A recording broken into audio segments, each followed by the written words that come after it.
Close your eyes, take a slow, deep breath, and let the heavy weight of the day slip away from your shoulders. You are lying in a comfortable bed, surrounded by the quiet security of the modern world. The walls hold back the wind, the roof shields you from the cold, and a locked door keeps the unpredictable night at bay.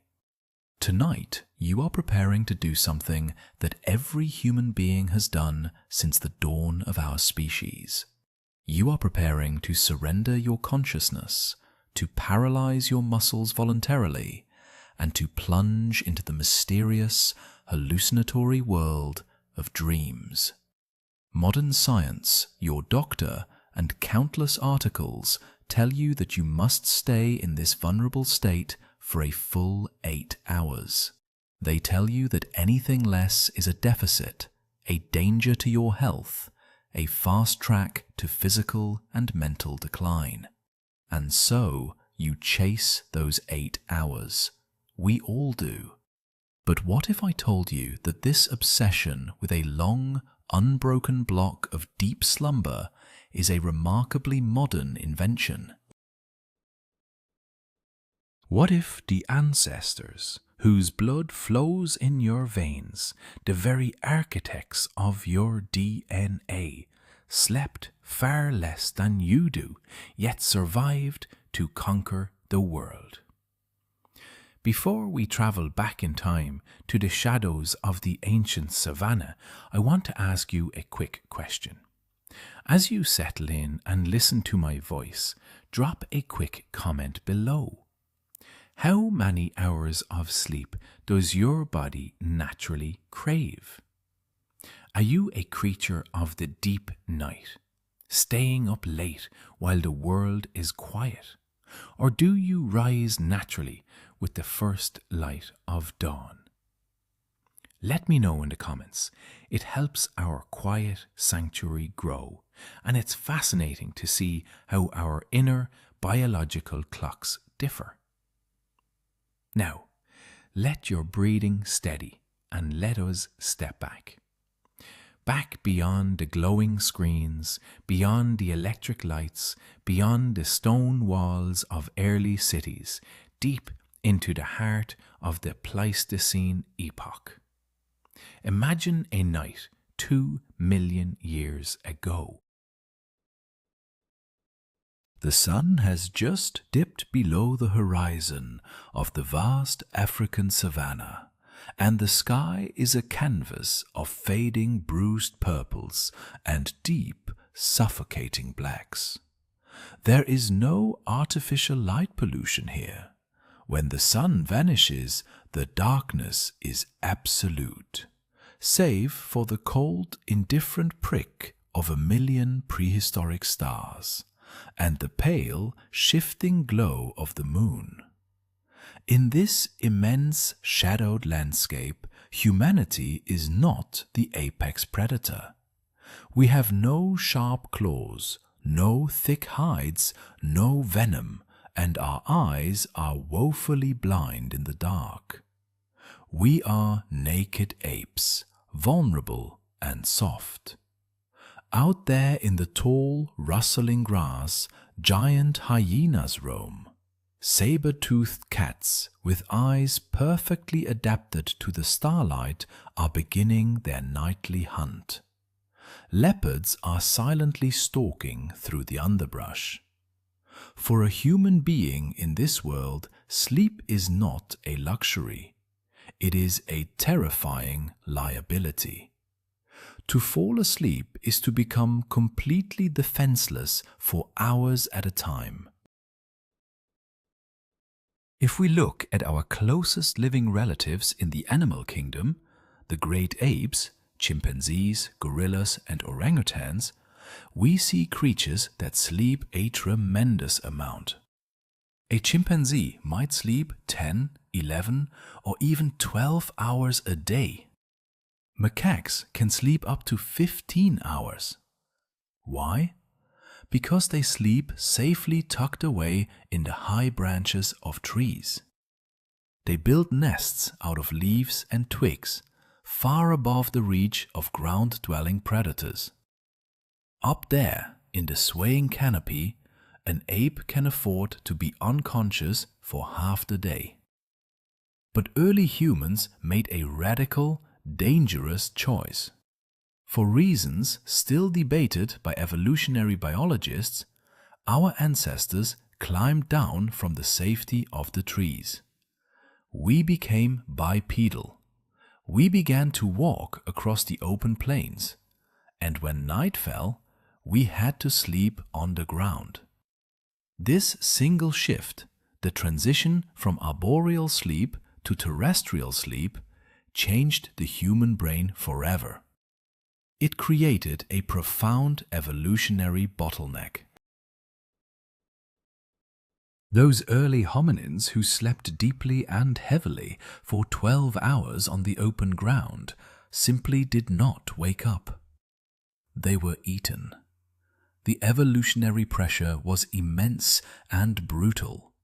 To survive, the human body had to learn how to compress its need for rest. We had to learn how to sleep faster, shorter, and lighter. And so, over hundreds of thousands of years, the duration of human sleep plummeted. Today, anthropological studies of modern hunter-gatherer tribes who still live completely disconnected from electricity and modern comforts, such as the Hadza people of Tanzania, the San of the Kalahari Desert, or the Tsimane of the Bolivian Amazon, reveal a shocking truth. These people do not sleep 8 hours. On average, they sleep between 5.5 to 6.5 hours a night. They don't take regular naps. They don't suffer from widespread insomnia. They are extraordinarily healthy, resilient, and sharp. So, how did early humans survive the night with such brief, terrifyingly vulnerable periods of rest? The answer lies in two of the greatest inventions in human history, the campfire and the tribe. Imagine that ancient night once more, but this time in the center of a small clearing there is a glowing, dancing heart of orange and red. The mastery of fire was not just about cooking meat or staying warm. It was the first human bedroom. Fire was the original security system. It kept the darkness at bay and terrified the predators whose instincts warned them to stay away from the smoke and the flames. Early humans would sleep clustered tightly around the fire, their bodies pressed together for warmth and security. But even with the fire, the threat was never entirely gone. The flames could die down. A particularly desperate predator might brave the light. Rival tribes could attack under the cover of darkness. Therefore, the entire group could never afford to be deeply asleep at the same time. This brings us to a fascinating biological phenomenon known as the sentinel hypothesis. Have you ever wondered why teenagers naturally want to stay up until 2 in the morning, while older adults, perhaps your parents or grandparents, naturally wake up at 4 in the morning ready to start the day? In the modern world, we treat this as a nuisance. We scold teenagers for being lazy, and we lament the insomnia of the elderly. But in the context of the ancient savannah, this was not a sleep disorder. It was an ingenious survival mechanism. In a tribe of hunter-gatherers, everyone's biological clock, their circadian rhythm, is slightly out of sync. As the sun sets, the younger children and some adults grow tired and fall asleep early. But the teenagers, the young adults with high energy, are biologically wired to stay awake. They sit by the fire, talking in low whispers, repairing tools, tending the flames. They are the first watch. They are the sentinels. As the night deepens, perhaps around 1 or 2 in the morning, the teenagers finally succumb to exhaustion. But just as they are falling into deep sleep, the elders of the tribe, the older men and women who naturally wake up after only a few hours of sleep, are beginning to stir. They take over the watch. They add wood to the dying embers. They keep their eyes trained on the dark horizon. Because of this staggered sleep schedule, anthropological studies of modern hunter-gatherer groups have found something astonishing.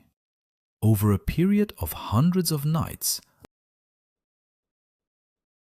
there is almost never a single moment where the entire tribe is fully asleep at the same time.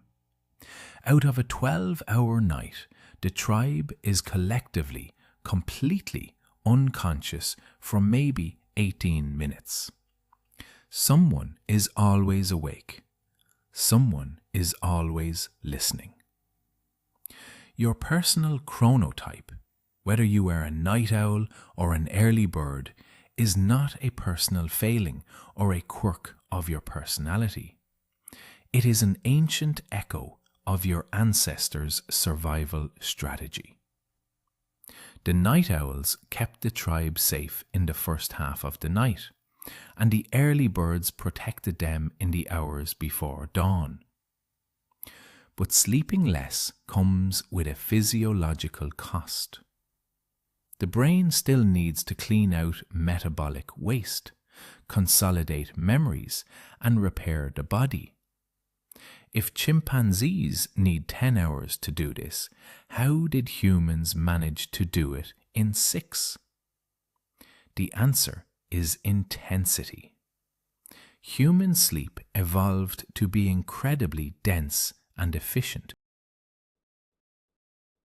We gave up the long, slow, lethargic sleep of the apes in exchange for a highly concentrated form of rapid eye movement, or REM sleep.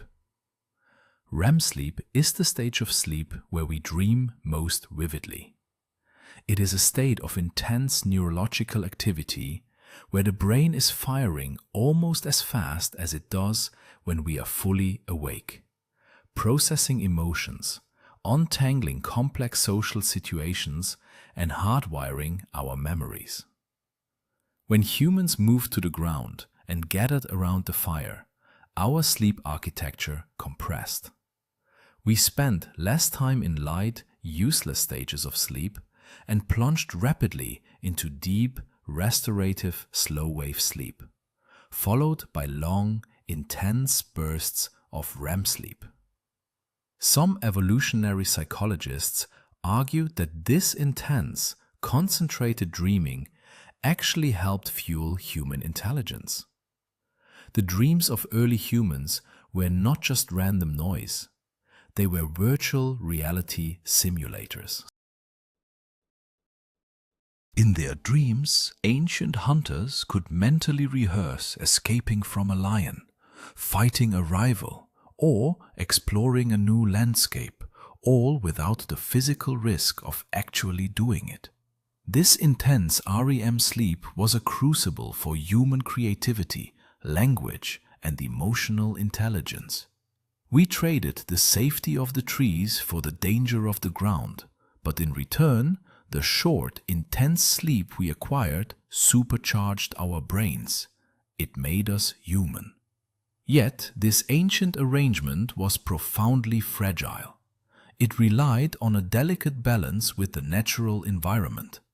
The human biological clock is primarily driven by light and temperature.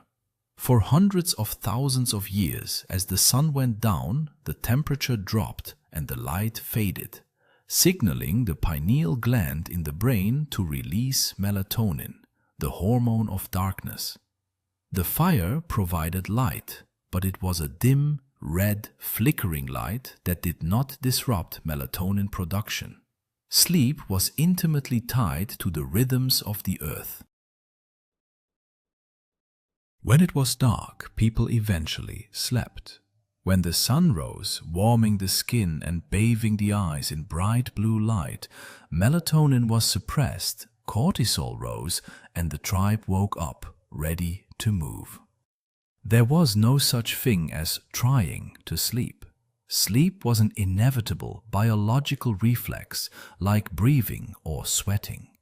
It came when it was needed, and it departed when its work was done. There was no anxiety about getting enough hours. If a hunt went late, they slept less. If it was winter and the nights were long, they perhaps rested a bit more, or simply lay quietly in the dark. It was a fluid, adaptable system, perfectly tuned to the harsh realities of survival. But if our ancestors survived and even thrived on such short, fragmented, and efficient sleep, we arrive at a fascinating and painful paradox. Why, in the 21st century, are we so incredibly exhausted? Why do modern humans feel as though they are perpetually dragging themselves through a thick fog of fatigue?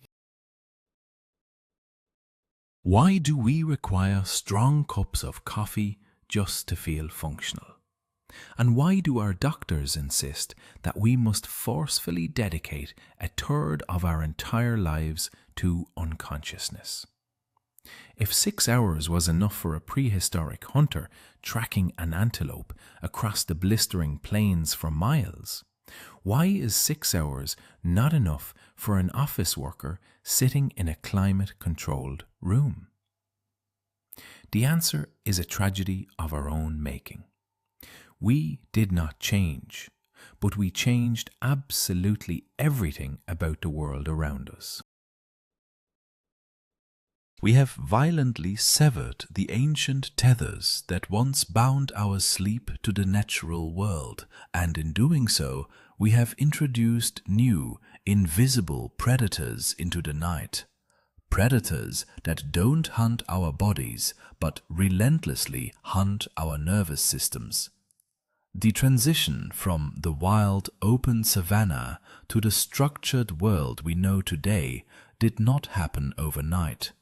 It was a slow, creeping change that began approximately 12,000 years ago with the agricultural revolution.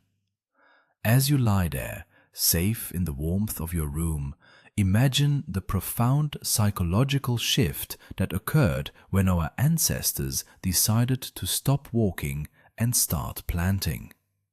For millions of years, humans had been nomadic. We moved with the seasons, following the herds, gathering what the earth freely offered. We owned nothing but the tools we could carry. But when we planted the first seeds of wheat and barley, we chained ourselves to the soil. We built permanent structures. We built walls of mud and stone. We invented the door, and more importantly, we invented the lock. On the surface, this newfound permanence seemed like the ultimate victory over the terrifying night. Within the thick walls of early settlements like Jericho or Çatalhöyük, the giant predators of the savannah could no longer reach us. The fire was enclosed in a hearth, keeping the rain out and the heat in. The tribe was safe. Yet, inside these sturdy mud brick homes, a new, far more insidious predator began to stalk the human mind. The predator of anxiety. When you become a farmer, your survival is no longer based on your immediate ability to hunt or gather today. It is based on weather patterns months in the future. Will it rain enough? Will the locusts come? Will the neighboring village, desperate for food, attack and steal the harvest? With agriculture came the concept of property, of surplus, of wealth. And as the great Stoic philosophers would later recognize centuries down the line, the moment a man begins to accumulate possessions, he becomes a slave to the fear of losing them. The mind, once calm and focused only on the present moment of the hunt, began to project itself into the future, spinning webs of worry. The predators outside the walls had been replaced by the phantom predators inside our own heads. In the ancient wilderness, fear was a sharp, immediate spike of adrenaline. You saw a lion, you ran. The lion was gone, and the fear dissipated. In the agricultural village, fear became a low, continuous hum of chronic stress. It was the birth of the anxious mind. A mind that struggles to let go, a mind that finds it difficult to surrender to the vulnerability of sleep, even when the physical body is completely safe. This was the first great rupture in the natural history of human rest. We had built a quiet harbour where the body could rest, but the mind was suddenly tossed on the stormy seas of the future. As the centuries rolled on, human settlements grew into towns, and towns grew into crowded, walled cities. But even in these bustling medieval metropolises, the nature of sleep was fundamentally different from the monolithic 8-hour block we pursue today. Before the widespread use of artificial light, human behavior was still deeply subjugated to the movement of the sun. Imagine Europe in the depths of winter during the Middle Ages. The sun might set at 4 in the afternoon and not rise again until 8 the next morning. That is 16 hours of darkness. The peasantry and even the nobility could not afford the exorbitant cost of beeswax candles to illuminate such a vast stretch of time. The cheaper alternative, rushlights made from animal fat, burned quickly, smelled of rancid meat, and provided barely enough light to see a hand in front of your face. So, what did people do? They went to bed early, often within a couple of hours of sunset. But they did not sleep for 16 unbroken hours. Human biology simply does not require that much unconsciousness. Instead, a fascinating phenomenon emerged, one that has been entirely forgotten by modern society. They practiced what historians and anthropologists call, quote, two, sleep divided into two distinct halves. If you were a medieval farmer or artisan, you would lie down on your mattress, which, for the common folk, was often just a sack stuffed with straw that needed to be replaced regularly to clear out the fleas and mice. You would fall asleep to the fading embers of the hearth. This first period of slumber was widely known in literature and diaries across Europe as the, quote, 3 or the, quote, 4. It lasted for roughly 4 hours, a deep, heavy plunge into restorative, slow-wave sleep. Then something magical would happen. Around midnight or 1 in the morning, people would naturally wake up. This was not a startled, anxious awakening caused by stress or a blaring alarm clock. It was a calm, peaceful transition from slumber to wakefulness. For an hour or two in the dead of night, the entire house, and indeed the entire village, would be softly awake. This period of nighttime wakefulness was called the, quote, 5 or the, quote, 6, the state between sleeping and waking. This forgotten hour of the night was a profound, quiet space in human existence. It was a time of deep meditation and reflection. Without the distractions of the sunlit world, without the demands of labor, the mind was free to wander. People would lie in bed and pray, feeling a quiet closeness to the divine in the utter stillness. Monks in the monasteries would rise for the nighttime office of matins, chanting in the echoing stone chapels.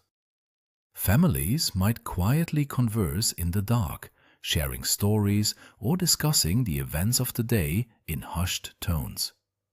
It was the prime time for intimacy between couples. As the heavy exhaustion of a day's physical labor had worn off after the first sleep, and the children were quiet, some would even rise from their beds, add a log to the fire, smoke a pipe, or visit a neighbor who was also awake. Crucially, this period was the time when people actively engaged with their dreams.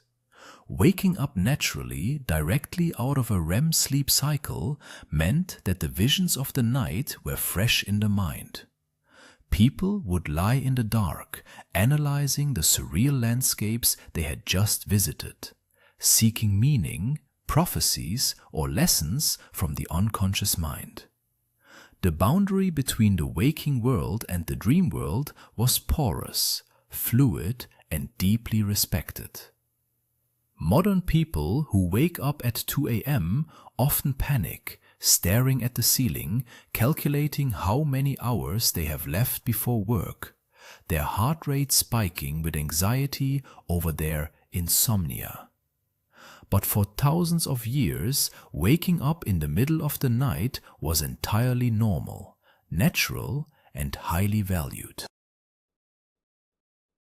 It was a built-in period of mental decompression, a time to digest the psychological weight of life before slipping into the second sleep, or the morning sleep, which carried them through to the dawn. This natural, segmented rhythm, intimately tied to the turning of the earth and the length of the seasons, persisted for millennia. It was the rhythm of Homer, the rhythm of Chaucer, the rhythm of Shakespeare. But the quiet sanctity of the medieval night was about to be shattered. The disruption would not come from a new weapon or a new predator, but from a seemingly harmless, dark liquid, a botanical discovery that would fundamentally alter the neurochemistry of the entire human race. To understand why we struggle to sleep today, we must look at the history of human stimulation. For most of European history, the primary beverage consumed by almost everyone, including children, was alcohol. Water was often contaminated with deadly bacteria pulling from polluted rivers or shallow wells.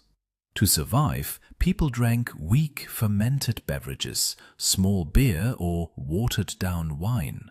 The fermentation process killed the pathogens, making it safe to drink. Consequently, the entire population of medieval Europe spent most of their waking lives in a state of mild, low-grade intoxication. Alcohol is a central nervous system depressant. It sedates the brain. A society running on weak beer is a society that is easily fatigued, slightly lethargic, and primed for heavy, deep slumber. But as the 17th century dawned, ships returning from the exotic ports of the Ottoman Empire and the Arabian Peninsula brought back bags of strange, hard green beans. According to the ancient legends of Ethiopia, a goat herder named Kaldi had noticed his flock becoming incredibly energetic, dancing on their hind legs after eating the red berries of a certain bush. Intrigued, Kaldi tried the berries himself and experienced a rush of exhilarating nervous energy. The knowledge of this magical plant moved across the Red Sea into Yemen, where Sufi mystics discovered that by roasting and brewing the seeds of these berries, they could create a dark, bitter drink that allowed them to stay awake through the entire night, chanting and praying to achieve a state of divine ecstasy. This dark elixir was coffee, and it contained a powerful, invisible alkaloid called caffeine. Caffeine is an extraordinary molecule. In the human brain, there is a chemical called adenosine. From the moment you wake up, adenosine begins to build up in your brain, locking into specific receptors like a key slipping into a lock. The more adenosine that accumulates, the heavier the sleep pressure becomes, making you feel tired. It is the body's internal timer, keeping track of how long you have been awake. Caffeine, by a stroke of evolutionary coincidence, is the exact same shape as adenosine. When you drink coffee, the caffeine rushes to your brain and physically blocks the adenosine receptors. The sleep pressure is still building up, but your brain can no longer feel it. You have effectively pulled the fire alarm off the wall, ignoring the smoke filling the room. When coffee, and shortly thereafter tea, arrived in Europe, the impact was explosive. The sleepy, beer-soaked haze of the Middle Ages was violently blasted away by the jittery, hyper-focused energy of the coffee house. Suddenly, humans had discovered a pharmacological tool to conquer their own biology. For the first time in the history of the species, we could reliably, chemically decouple our minds from the setting of the sun.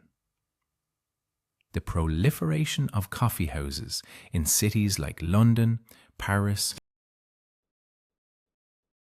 and Vienna changed the fabric of society. They became the centers of intellectual debate, political plotting, and scientific inquiry. It is no coincidence that the Age of Enlightenment, the explosion of human philosophy, science, and industry, ran parallel to the widespread adoption of caffeinated beverages. We traded the sedating depressant of alcohol for the anxious stimulant of coffee, and in doing so, we traded the restorative depth of the __quote_11__ for the relentless, driven productivity of the modern waking day. We were no longer just awake. We were chemically engineered to be alert. The natural tiredness that would normally signal a medieval farmer to lay down his tools was pushed away, masked by the bitter brew. People began to stay up later, their minds racing, formulating new ideas, reading the newly invented printed books, and pushing the boundaries of what could be achieved in a single day. But this chemical wakefulness came with a hidden cost. By blocking the adenosine receptors, caffeine doesn't eliminate the need for sleep, it simply delays the death. And when the caffeine finally metabolizes and releases its grip on the receptors, the accumulated adenosine floods the brain all at once, leading to the sudden, crushing exhaustion we now know as a caffeine crash. Coupled with the chemical assault of caffeine was another, equally profound shift in the human environment: the mechanization of time. For all of prior human history, time was an organic, fluid concept. It was measured by the length of shadows, the position of the stars, the crowing of a rooster, and the biological feelings of hunger and fatigue. A medieval peasant didn't know what quote 13 was. They knew the sun was moving toward the horizon. But in the late Middle Ages, high in the towers of town halls and monasteries, the first mechanical clocks were installed. These massive contraptions of gears, weights, and pendulums introduced a terrifying new concept to the human mind: the hour, the minute, and the second. Time was no longer something that simply happened. It was something that could be measured, divided, and ultimately spent. As the mechanical clock became more refined and miniaturized into pocket watches, the rhythm of human life stopped being governed by biology and started being governed by the machine. This laid the psychological groundwork for the great catastrophe of the Industrial Revolution. As factories rose across the landscape, belching black smoke into the sky, the owners of these machines realized a brutal economic truth. A steam engine does not need to sleep. A power loom does not get tired. The machines were expensive, and to maximize profit, they needed to run constantly, day and night. The only limitation was the fragile biological weakness of the human beings operating them. The organic biphasic sleep of the past, with its quiet midnight watch and its gentle alignment with the seasons, was utterly incompatible with the demands of the factory floor. The factory whistle replaced the rising sun as the signal to wake. The concept of the _quote_1 4__ was born. Humans were forced to adapt their ancient savanna-evolved nervous systems to the relentless, repetitive rhythm of the machine. The industrial masters needed workers who could arrive at a specific minute, pull levers for 10, 12, or 14 hours, and then disappear to rest just enough to return the next morning. To achieve this, the two halves of biphasic sleep had to be violently squeezed together into a single compressed block. The midnight hour of quiet contemplation was stolen, erased from the human experience to make room for more labor. We were told to get into bed, close our eyes, and not open them again until the alarm clock shrieked. Sleep ceased to be a natural sanctuary, a quiet harbor of dreams. It became a strict, scheduled maintenance period for human machinery. The bed was no longer a place of philosophical reflection or spiritual connection. It was a charging station, a place to desperately try to repair the damage of the day before the whistle blew again. And just as we were struggling to adapt to the chemical shock of caffeine and the mechanical tyranny of the clock, human ingenuity delivered the final, devastating blow to our biological heritage. A light was switched on that would never, ever be turned off. The year was 1879. In a quiet laboratory in Menlo Park, New Jersey, Thomas Edison and his team passed an electric current through a thin filament of carbonized bamboo encased in a glass vacuum bulb. It glowed. It did not flicker like a candle, it did not sputter like a gas lamp, and it did not consume the oxygen in the room. It burned with a steady, brilliant, unnatural intensity, and it kept burning for hours. In that single blinding moment, the ancient absolute boundary between day and night was obliterated. The dark, which had governed the rhythms of all life on Earth for billions of years, was suddenly pushed back, banished to the margins of human existence. At first, this glowing glass orb was a miracle. It was the ultimate triumph of human engineering over the harsh realities of nature.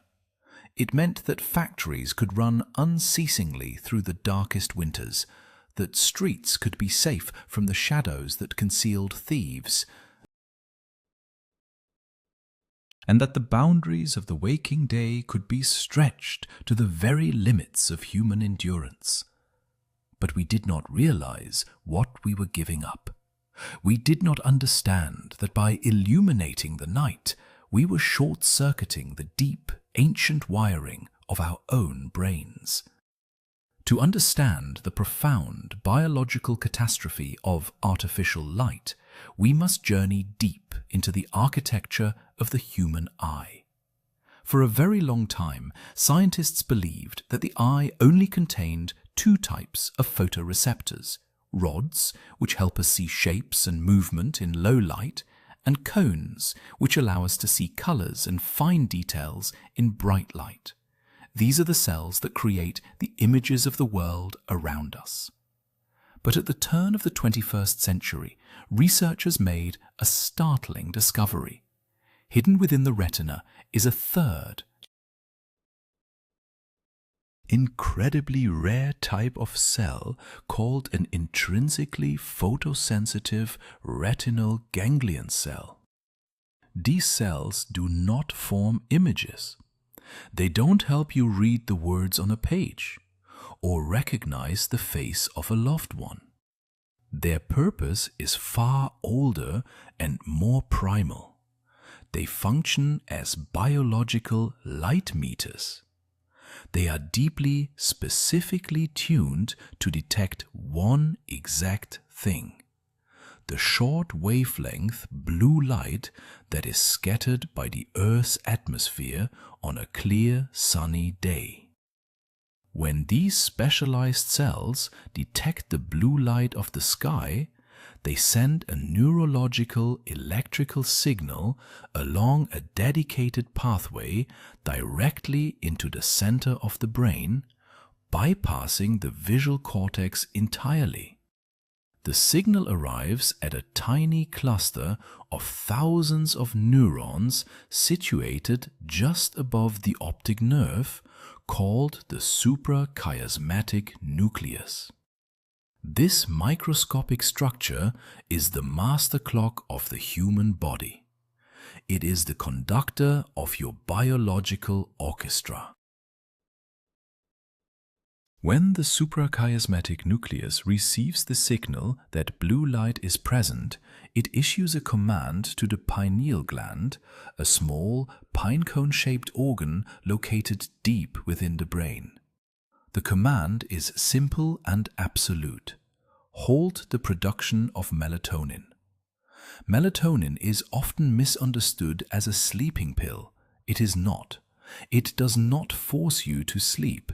Rather, melatonin is the chemical messenger of darkness. It floods the bloodstream and the brain, whispering to every organ, every tissue, and every cell in your body that the sun has set, the day is over, and it is time to cool down, slow the heart rate, and prepare for the vulnerability of sleep. For 2.5 million years of hominin evolution, the only source of blue light on this planet was the sun. When the sun went down, the blue light vanished. Early humans gathered around their fires, but fire does not emit blue light. The flames of a campfire, the glow of a hearth, the flicker of a candle, these are rich in red, orange, and yellow wavelengths. The ancient light meter cells in our retinas are completely blind to red and orange light.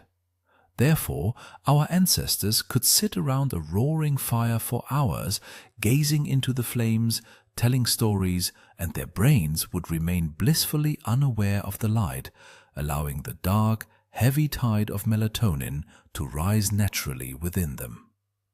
But the incandescent bulb, and later the fluorescent tube, and most devastatingly the light-emitting diode, the LED, changed everything. Modern screens, the televisions in our living rooms, the laptops on our desks, and the smartphones we hold inches from our faces in the dark, do not merely reflect light, they project it. And the light they project is heavily weighted in the exact concentrated blue spectrum that our ganglion cells evolved to detect as high noon. Imagine the profound biological confusion of a modern evening. You come home from work exhausted. The sun sets outside your window and the natural darkness begins to fall. If you were sitting on the savannah, your melatonin levels would begin their slow, steady climb. But instead, you walk into your kitchen and flip a switch, flooding the room with brilliant blue-enriched LED light. You sit down in front of a massive glowing television screen. Later, you turn off the main lights and get into bed, pulling the covers up, preparing for sleep. But before you close your eyes, you pick up a small, vibrant rectangle of glass and metal. You stare directly into a concentrated beam of artificial daylight, scrolling through news feeds, reading emails, looking at bright, flashing images. To your conscious mind, you are relaxing. You are winding down. But deep inside your skull, your suprachiasmatic nucleus is screaming. The biological light meters in your eyes are frantically signaling the master clock. The sun is blazing. It is midday. We must be alert. Stop the melatonin. Prepare to hunt. Prepare to flee. You are actively tricking your ancient nervous system into believing that the sun never sets. You are imposing a state of perpetual biological noon upon a brain that desperately needs the dark. By the time you finally lock the screen and put the phone on the nightstand, your melatonin levels have been artificially suppressed by as much as 50%. You close your eyes, expecting to drift instantly into the restorative sleep of your ancestors. But instead, you lie there, wired, alert, and painfully awake, a victim of your own technological brilliance. And in this artificially induced state of forced wakefulness, in the quiet, lonely hours of the modern night, we encounter the psychological toll of our severed connection to natural rhythms. Because we have compressed our sleep into a single monolithic 8-hour block, and because we have saturated our evenings with stimulating light, we have entirely lost the ancient sanctuary of the Dor Veil, that quiet, meditative hour of wakefulness in the middle of the night that our ancestors enjoyed for millennia. When a medieval farmer awoke at 2 in the morning, the village was dark, the world was silent, and the waking was expected. It was a time to pray, to think, to let the mind wander through the surreal landscapes of the dreams they had just exited.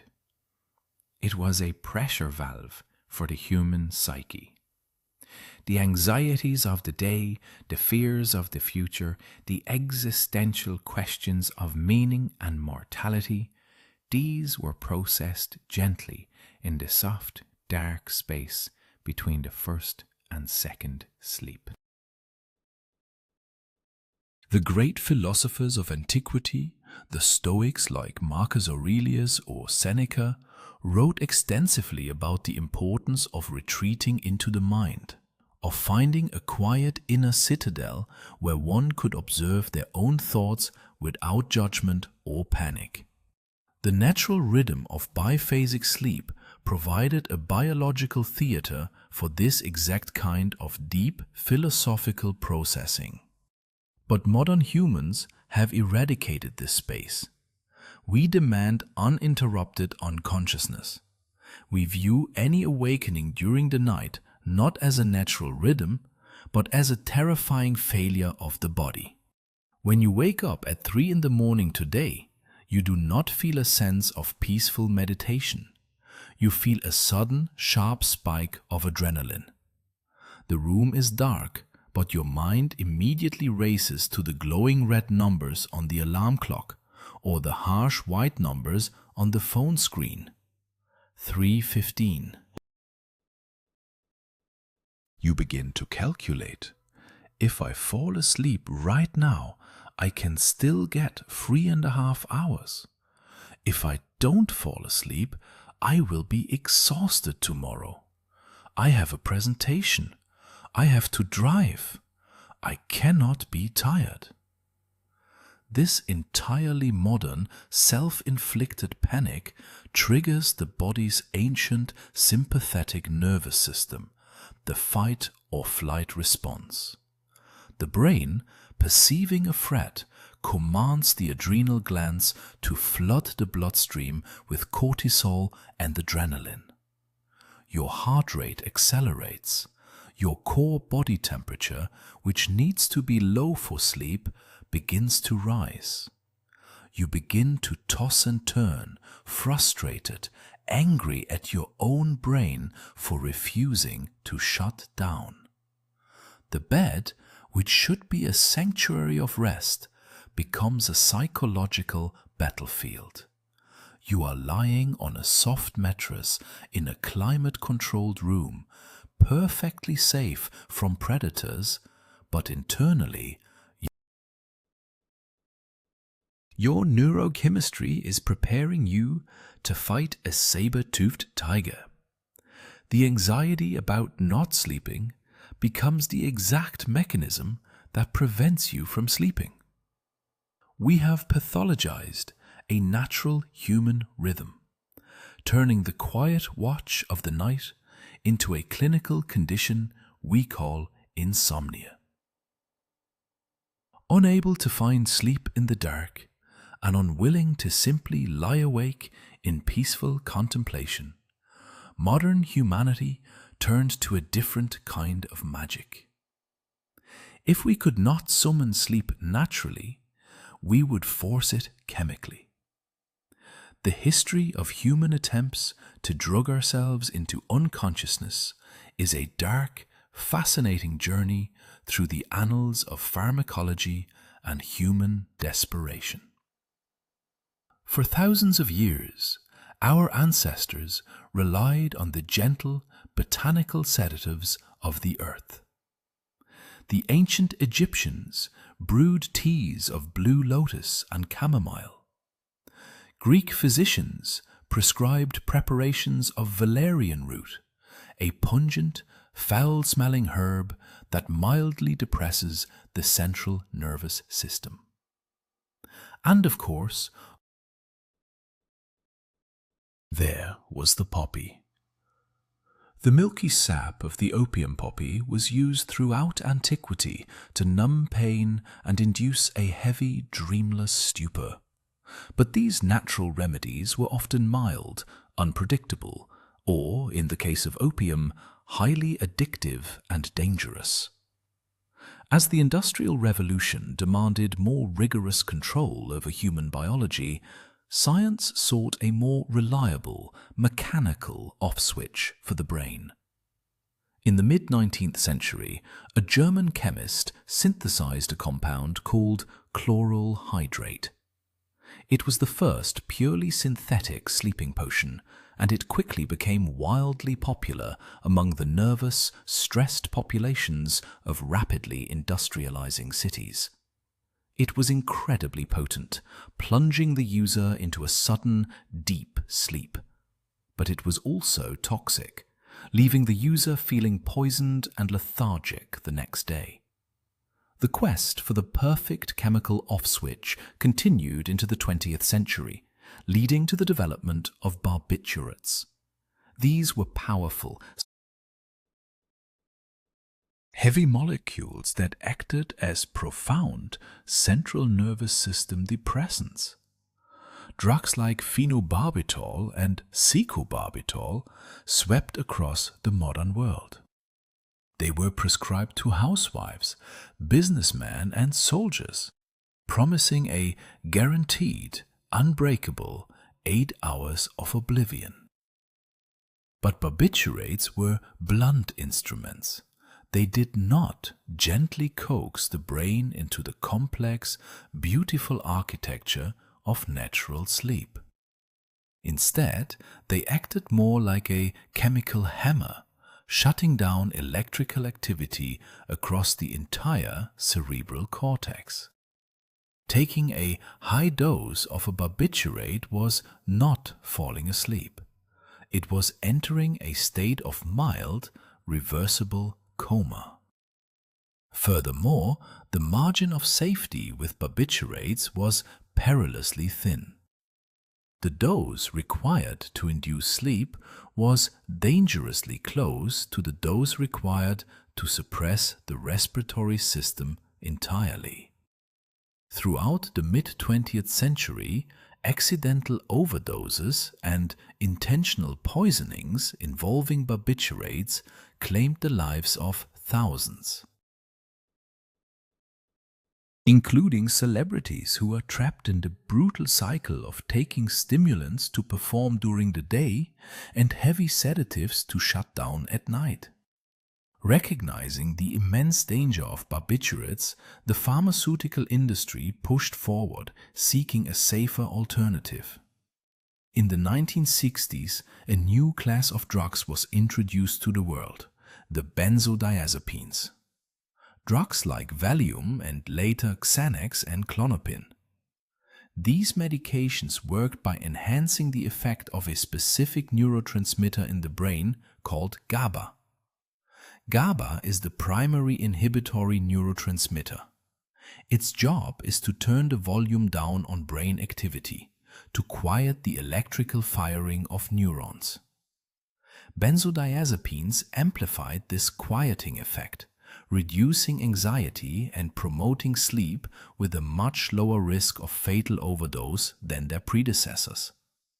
Later still came the Quote 18, medications like zolpidem, commonly known as Ambien. These drugs were designed to be more specific, targeting only the receptors in the brain associated with sleep onset, while ideally avoiding the heavy, lingering daytime grogginess of the older sedatives. They became blockbusters, generating billions of dollars and solidifying the modern belief that sleep is something that can be precisely managed, scheduled, and triggered by swallowing a small white pill. But as sleep scientists began to peer into the sleeping brains of individuals using these powerful synthetic sedatives, using advanced electroencephalogram or EEG technology, a chilling reality emerged. The electrical waves echoing through a brain under the influence of modern sleep medications do not look like the waves of natural sleep. When you fall asleep naturally, your brain embarks on a magnificent, intricate journey. It cycles through light sleep, where your muscles twitch and your awareness fades, and then descends into the deepest, most restorative stage, slow wave sleep. During slow wave sleep, hundreds of thousands of neurons fire in perfect synchronized harmony, generating massive, rolling electrical waves that wash over the cortex. This is the stage where the body heals. The pituitary gland releases human growth hormone to repair muscle tissue. The immune system is supercharged.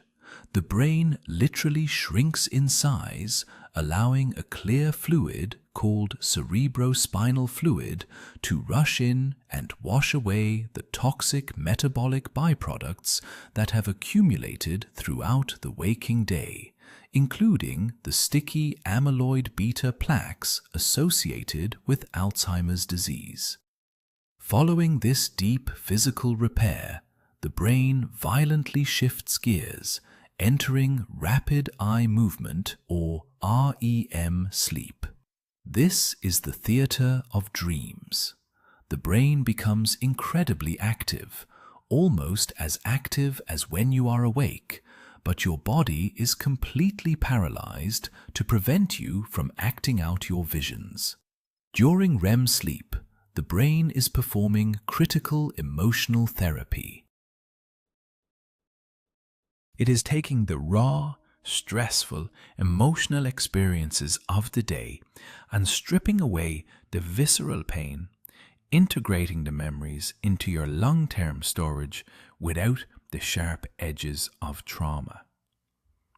It is the time for creative problem solving, where the brain connects seemingly unrelated pieces of information to form new insights.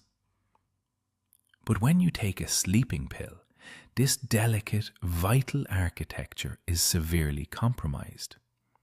Many modern sedatives, particularly benzodiazepines, aggressively suppress slow-wave deep sleep. You are unconscious, but you are not engaging in the deep neurochemical washing and physical repair that your body desperately needs. Furthermore, these drugs often fragment or suppress REM sleep, robbing you of your dreams and the emotional recalibration they provide. We have achieved the ultimate tragic illusion. We have created a world so bright, so loud, and so demanding that our ancient savanna-evolved brains can no longer surrender to natural rest. And so, we use chemistry to forcibly switch off our consciousness, mistaking sedation for sleep and wondering why, after 8 hours of drug-induced oblivion, we still wake up feeling utterly exhausted, emotionally brittle, and spiritually drained. We have conquered the night, driven away the darkness, and engineered a society that never has to stop moving. But the biological debt we are accumulating is staggering. We have conquered the night, driven away the darkness, and engineered a society that never has to stop moving. But the biological debt we are accumulating is staggering.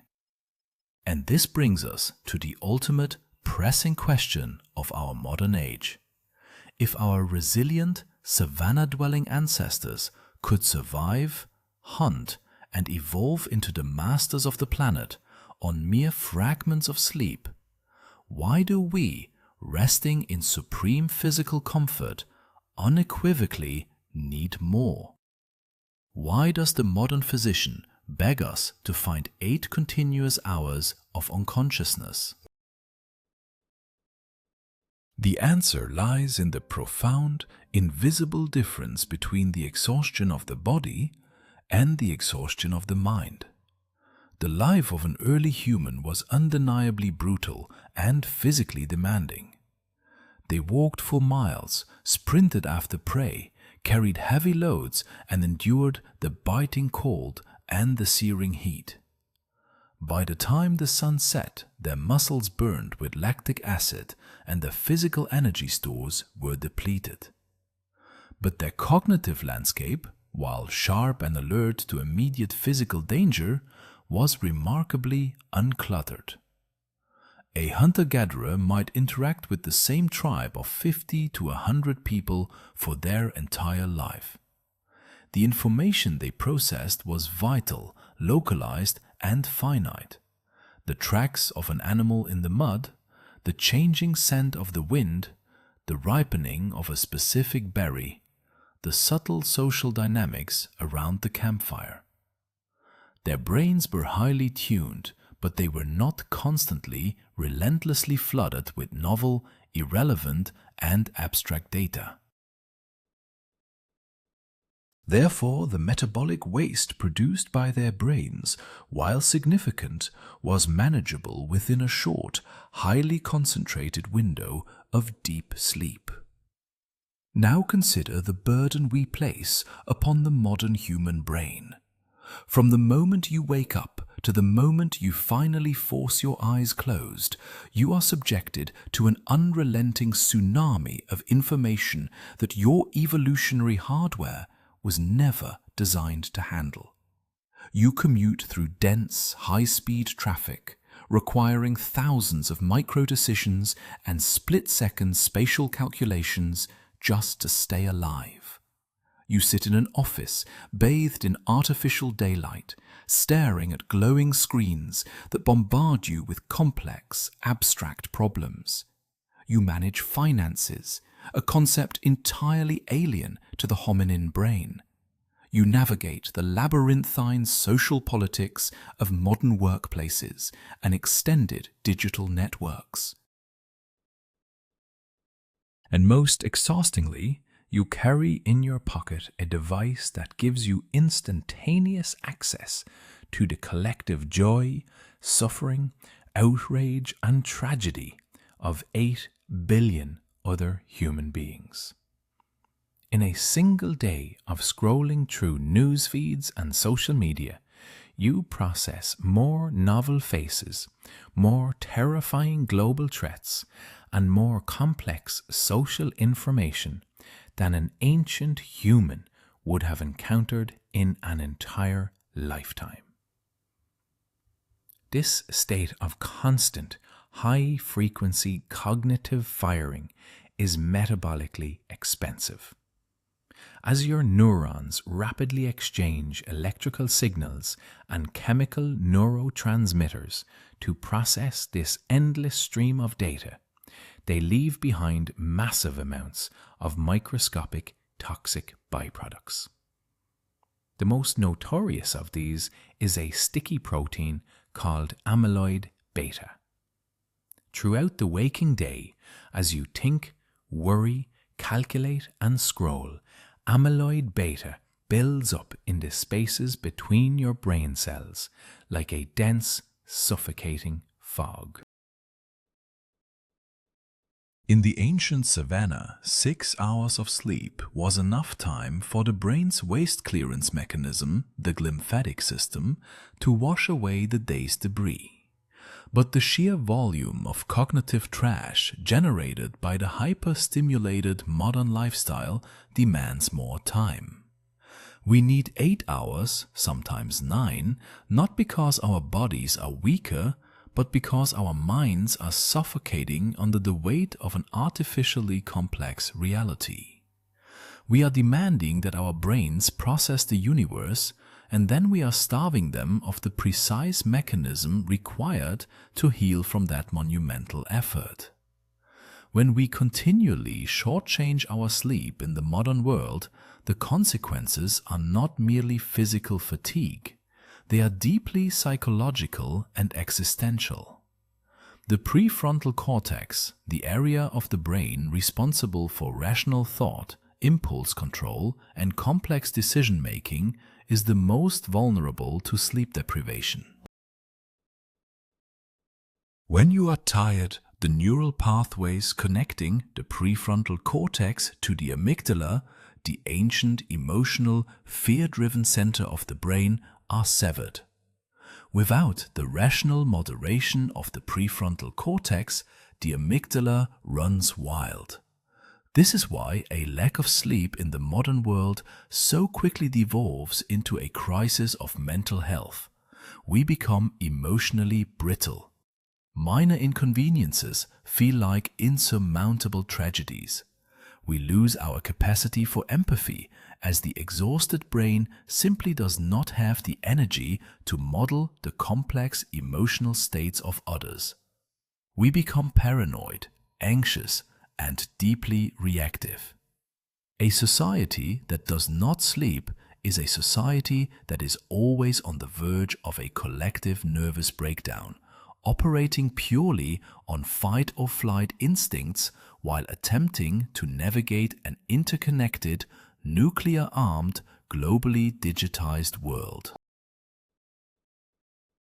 The great philosophers of the past understood this intimate connection between rest and the soul long before we could measure brainwaves or isolate neurotransmitters.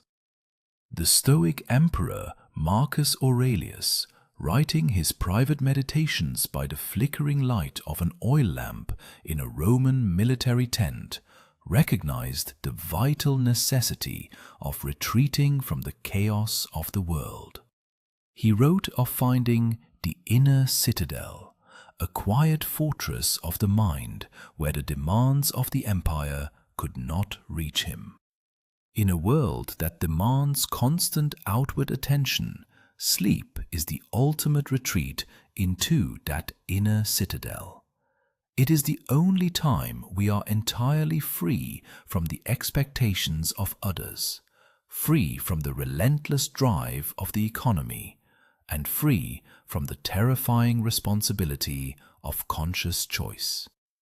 To sleep deeply in the modern age is an act of profound, quiet rebellion.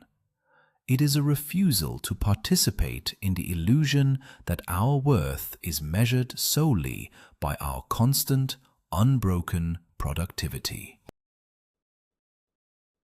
The mid-20th century existentialist philosopher Albert Camus famously imagined the myth of Sisyphus, a man condemned by the gods to push a heavy boulder up a mountain only to watch it roll back down over and over for all eternity.